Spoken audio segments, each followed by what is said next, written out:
Hello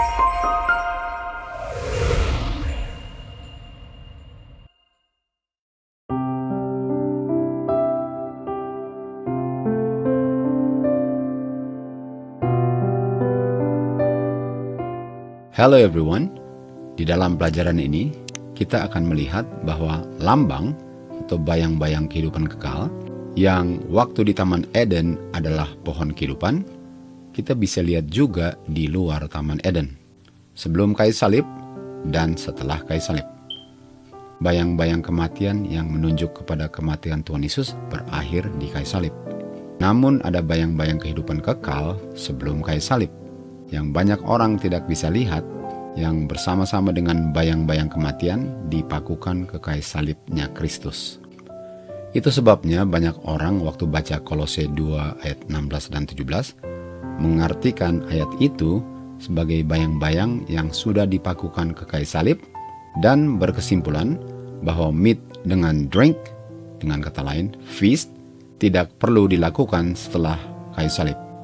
Kesimpulan ini diperoleh karena mereka tidak mengerti bahwa ada bayang-bayang kehidupan kekal sebelum kayu salib yang tidak dipakukan ke kayu salib pada tahun 31 AD.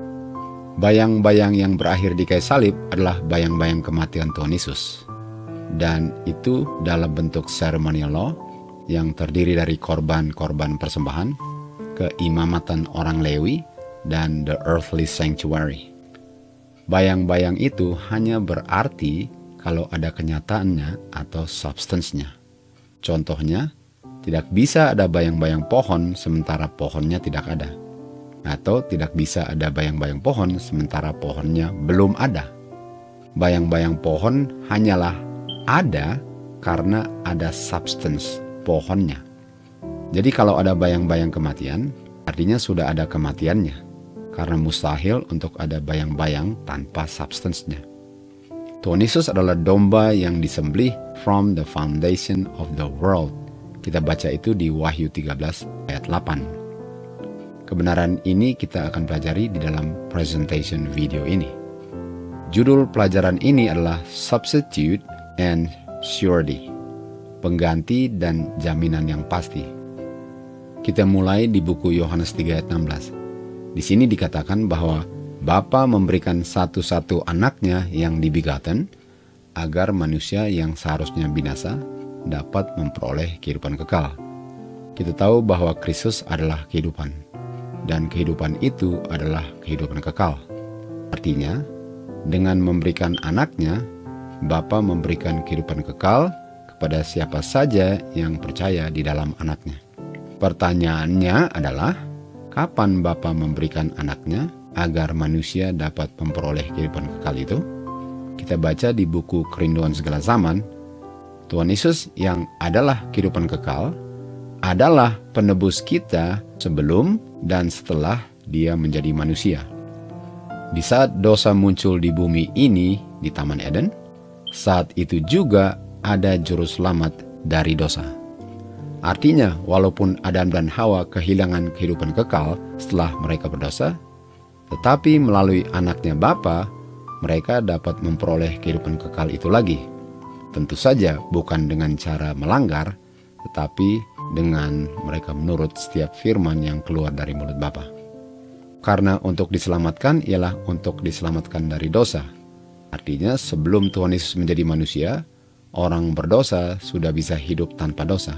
Dan ini pun berlaku bagi siapa saja yang hidup setelah Tuhan Yesus menjadi manusia. Adam dan Hawa di Taman Eden diberikan probation atau masa ujian, dan di dalam probation ini mereka diuji untuk membuktikan apakah mereka menurut hukum Tuhan atau tidak. Mereka dilarang untuk makan buah pohon pengetahuan baik dan jahat, sementara mereka bebas untuk makan setiap buah pohon di Taman Eden, termasuk buah pohon kehidupan. Pohon kehidupan adalah bayang-bayang sumber kehidupan kekal dan immortality, yang adalah Kristus. Karena di dalam Kristus adalah kehidupan kekal. Untuk makan buah itu ialah untuk makan kehidupan kekal. Waktu mereka berdosa, koneksi mereka kepada pohon kehidupan itu putus. Dan karena Tuhan tidak menginginkan mereka untuk mati, mereka diberikan kesempatan lagi atau diberikan second probation agar mereka bisa hidup dan diuji lagi penurutan mereka terhadap hukum Tuhan. Kesempatan ini diberikan karena Bapa memberikan satu-satu anaknya yang dibegotten sebagai pengganti kematian mereka dan sebagai penurutan mereka. Karena kita tahu setelah mereka berdosa, mereka nggak bisa menurut hukum Tuhan lagi. Dan untuk mereka diberikan probation, tentu saja mereka perlu hidup. Waktu Adam diciptakan, keberadaan kehidupannya bergantung kepada pohon atau buah pohon kehidupan yang perlu dimakan. Artinya untuk Adam tidak makan buah itu, Adam pasti akan mati. Karena dia berdosa, dia kehilangan akses kepada pohon itu, sehingga dia pasti akan mati. Namun karena Tuhan tidak menginginkan dia untuk mati, pengganti kematiannya diberikan, sehingga Adam dengan Hawa dapat hidup dan diuji lagi kesetiaan mereka terhadap hukum Tuhan. Bedanya sekarang mereka berada di luar Taman Eden. Jadi, walaupun akses kepada kehidupan kekal sudah putus, namun melalui Kristus mereka bisa memperoleh kehidupan kekal. Walaupun pohon kehidupan lokasinya di dalam Taman Eden, sementara mereka berada di luar Eden, Tuhan memberikan pengganti pohon kehidupan itu, dan kalau mereka setia dalam penurutan mereka, walaupun mereka akan mati, tetapi kematian mereka bukan kematian kekal yang sudah dibayar oleh Kristus, tetapi mereka akan dibangkitkan waktu Tuhan Yesus datang untuk kedua kalinya nanti.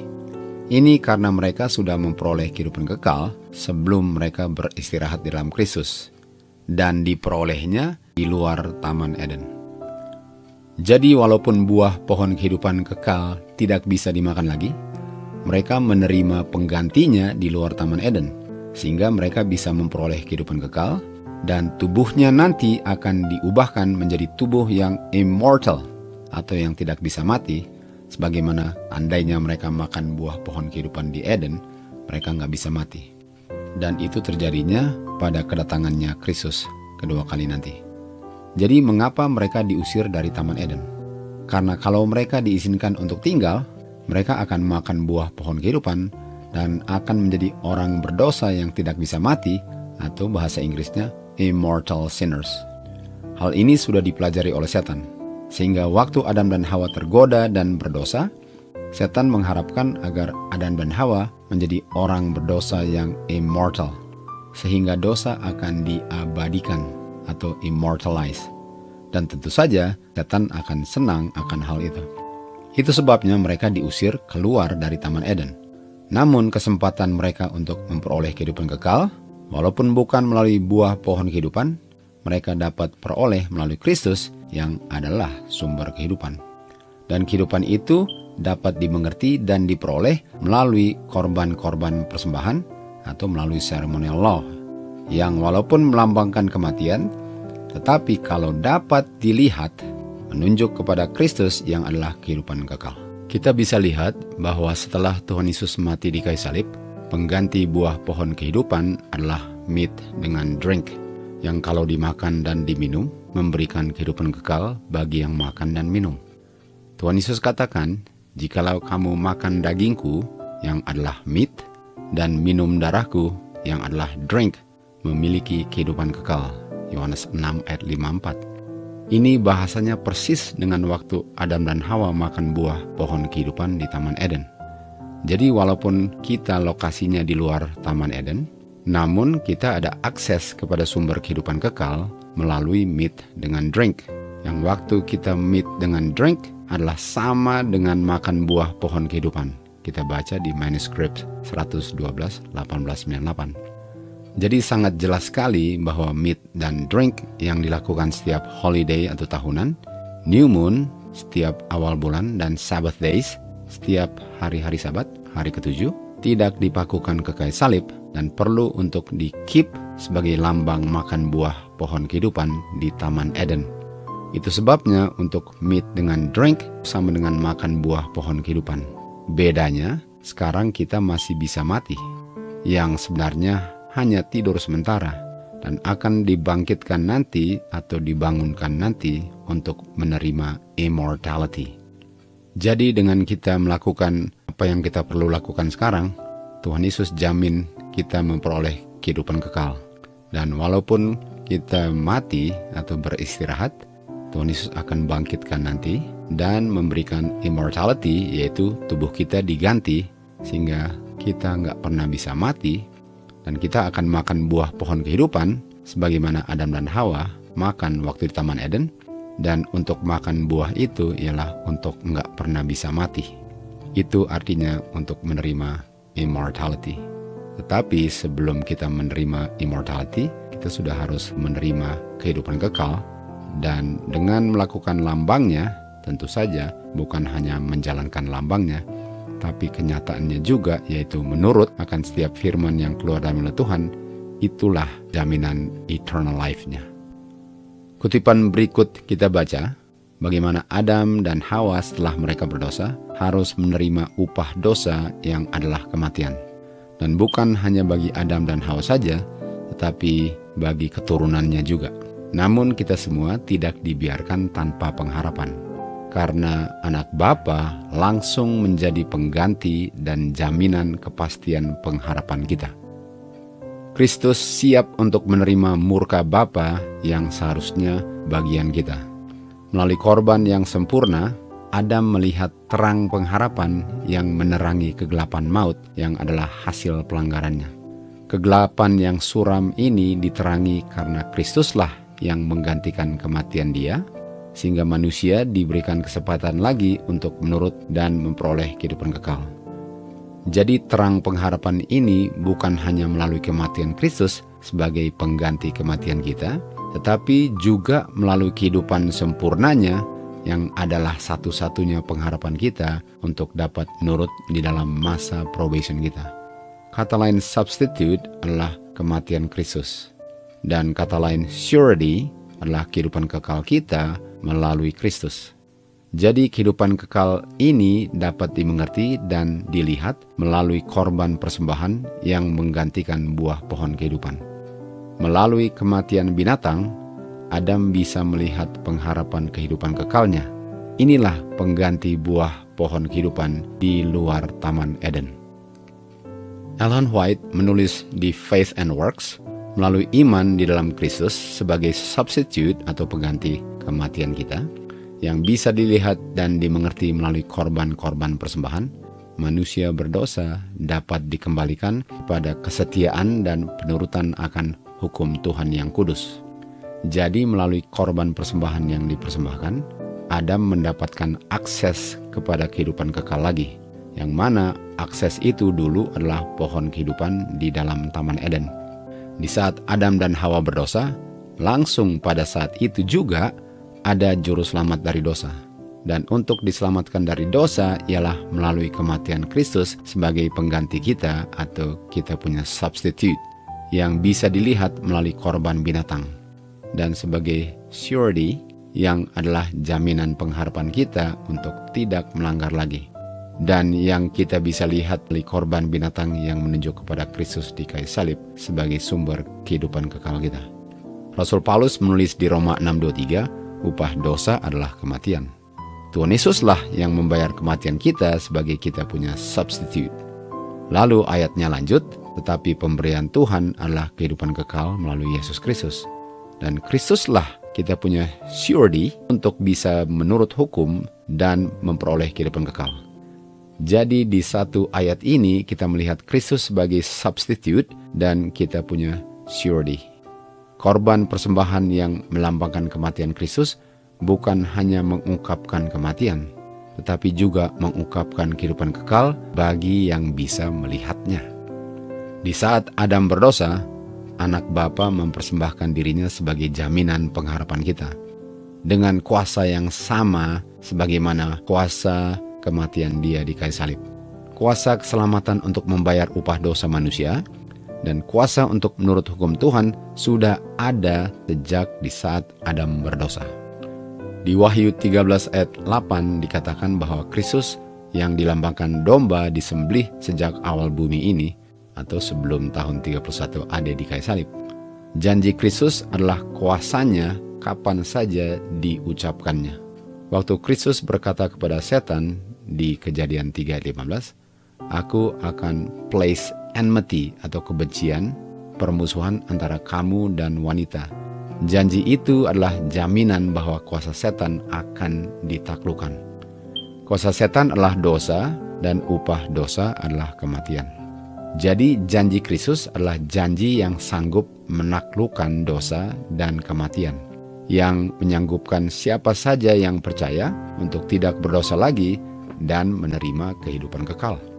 Kebenaran ini Kristus buktikan di dalam kemanusiaannya, waktu dia hidup tanpa berdosa dan bangkit dari kuburnya. Dosa dan kematian dengan tuntas ditakluk. Kuasa yang menyanggupkan Adam dan Hawa dan seluruh keturunannya sudah available sebelum Kristus menjadi manusia, sehingga dia adalah juru selamat untuk setiap manusia yang lahir di dunia ini. Artinya sebelum Tuhan Yesus menjadi manusia, dia sudah mati bagi semua orang berdosa sekalipun orangnya belum lahir. Dan kehidupannya, yaitu dia punya righteousness, penurutan hukum Bapanya dengan sempurna, sudah diungkapkan oleh para nabi dan bapa sebelum Tuhan Yesus menjadi manusia. Buktinya, Enoch dengan Elijah diangkat ke surga tanpa mengalami kematian sebelum Kristus menjadi manusia dan mati di kayu salib.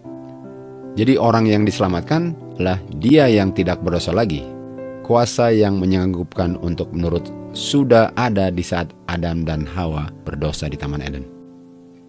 Bagi Adam, korban binatang pertamanya yang dia persembahkan membuat matanya terbuka untuk melihat kematian anak bapa di kayu salib, sehingga masa depan yang gelap dan suram akibat dosa diterangi dengan sinar pengharapan. Dan kita tahu ini terjadinya sebelum Tuhan Yesus mati di kayu salib. Adam sudah bisa lihat kayu salib. Dia melihat dan mengerti rencana keselamatan, dan melihat juru selamatnya melalui domba yang dia persembahkan. Melalui lambang kematian, Adam melihat pengharapan kehidupan kekalnya. Dia melihat pengganti kematiannya dan jaminan kepastiannya untuk memperoleh kehidupan kekal. Kematian anak bapa di kayu salib adalah kematian kita dan kehidupan kekal kita. Christ is our substitute dan kita punya surety, kepastian. Kita baca di Review and Herald, fungsi daripada ceremonial law ialah untuk memenuhi tujuan tertentu di dalam rencana keselamatan. Korban-korban yang bersifat bayang-bayang di-establish agar orang berdosa dapat melihat dan mengerti Kristus sebagai korban yang dipersembahkan Bapa sebagai pengganti dan kepastian manusia. Namun banyak orang Yahudi dibutakan mata mereka dengan kesombongan dan dosa mereka, sehingga mereka tidak bisa melihat Kristus mati di kayu salib sebagai pengganti kematian mereka dan pengharapan kehidupan kekal mereka, dan yang mereka hanya bisa lihat adalah kematian binatang-binatang. Sebagaimana Musa menutupi wajahnya karena umat Israel tidak sanggup melihat terang Injil pengharapan yang dengan sinarnya akan melenyapkan kegelapan kematian yang disebabkan oleh pelanggaran hukum Tuhan, banyak orang di akhir zaman pun dibutakan pikirannya sehingga mereka pun tidak bisa melihat terang Injil pengharapan kehidupan kekal yang sebelum kematian Kristus dilihatnya melalui korban-korban persembahan, dan yang setelah kayu salib bisa dilihat atau dimengerti melalui roti dan anggur atau meat dengan drink yang melambangkan kehidupan kekal, yang mana Kristuslah realitas atau substansinya. Dengan mereka memakukan semuanya, termasuk unsur kehidupan kekal ke kayu salib, adalah bukti kenyataan bahwa mereka pun sudah dibutakan sebagaimana umat Israel di Bukit Sinai dan pemimpin-pemimpin Israel di zaman Tuhan Yesus yang hanya bisa melihat kematian binatang, sehingga Kristus yang adalah penggenapannya daripada upacara ceremonial law ditolak dan disalibkan ke kayu salib. Jikalau Injil Kristus disembunyikan, Injil itu disembunyikannya kepada mereka yang hilang. Karena the God of this world, yang adalah iblis atau setan, telah membutakan mata pikiran mereka yang tidak percaya. Karena seandainya mereka percaya, terang kemuliaan Injil Kristus yang adalah image-nya Bapa akan menyinari kegelapan yang menyelubungi pikiran mereka, sehingga mereka akan melihat kehidupan kekal yang diungkapkan melalui bayang-bayang kematian sebelum kayu salib dan bayang-bayang kehidupan kekal setelah kayu salib dalam bentuk meat dan drink. Ceremonial law ini direncanakan oleh Bapa bersama anaknya untuk menolong manusia dalam rencana keselamatan ini. Fungsinya daripada ceremonial law ialah untuk menjadi object lesson agar mereka bisa mengerti kematian Tuhan Yesus dan pemberian kehidupan kekalnya. Dan ini bisa dilihat di kayu salib. Adam melihat Kristus, pengganti dan kepastiannya melalui korban binatang yang Dia persembahkan. Adam dan Hawa diselamatkan karena mereka melihat Kristus sebagai mereka punya substitute dan mereka punya surety. Setelah Tuhan Yesus mati di kayu salib, sacrifices dengan offerings berakhir. Namun lambang kehidupan kekal tidak berakhir. Sekarang kita lihat ke belakang untuk melihat kita punya pengganti dan kepastian tanpa mempersembahkan korban binatang. Meat dan drink yang menggantikan sacrifices dengan offering adalah bayang-bayang yang selalu mengingatkan kita akan Kristus sebagai korban substitute kita dan surety atau kepastian kita untuk memperoleh kehidupan kekal. Kematian Kristus di kayu salib itu adalah jaminan kita bisa hidup tanpa dosa. Karena Tuhan Yesus buktikan bahwa Dia sebagai manusia bisa hidup tanpa dosa dengan bergantung kepada Bapanya sepenuhnya sebelum Dia bayar kita punya kematian di kayu salib. Jadi kayu saliblah pusat daripada rencana keselamatan kita. Walaupun pekerjaan Tuhan Yesus belum selesai, tapi tanpa kayu salib, tanpa dosa kita dibayar, tanpa kehidupan sempurna sebelum Tuhan Yesus mati di kayu salib, sia-sialah kita punya pengharapan. Oleh sebab itu, let us keep the feast at the appointed time when we gather together to meat and drink. Mari kita pelihara feast yang Tuhan sudah tetapkan pada waktunya. Waktu kita berkumpul bersama-sama untuk meat dengan drink, untuk melihat kembali korban kayu salib yang menggantikan kita punya kematian, yang juga adalah kepastian kehidupan kekal kita. Jadi buah pohon kehidupan digantikan dengan sacrifices dengan offering. Tetapi sangat disayangkan banyak orang nggak bisa melihat unsur kehidupan kekalnya melalui bayang-bayang kematian. Dan waktu Tuhan Yesus mati di kayu salib, bayang-bayang kematian itu yang ada unsur kehidupannya ditiadakan. Tetapi unsur kehidupannya berjalan terus, tidak dipakukan ke kayu salib. Karena sekarang kita melihat ke belakang untuk melihat kayu salib. Dan kita lihat ke depan untuk pengharapan kita diubahkan di awan-awan nanti. Semoga kita semua mengerti betapa pentingnya untuk keep the feast at the appointed time, to gather together, to meet and drink, untuk mempersiapkan kita melakukannya di dunia baru dan langit baru nanti untuk selama-lamanya. To God be the glory.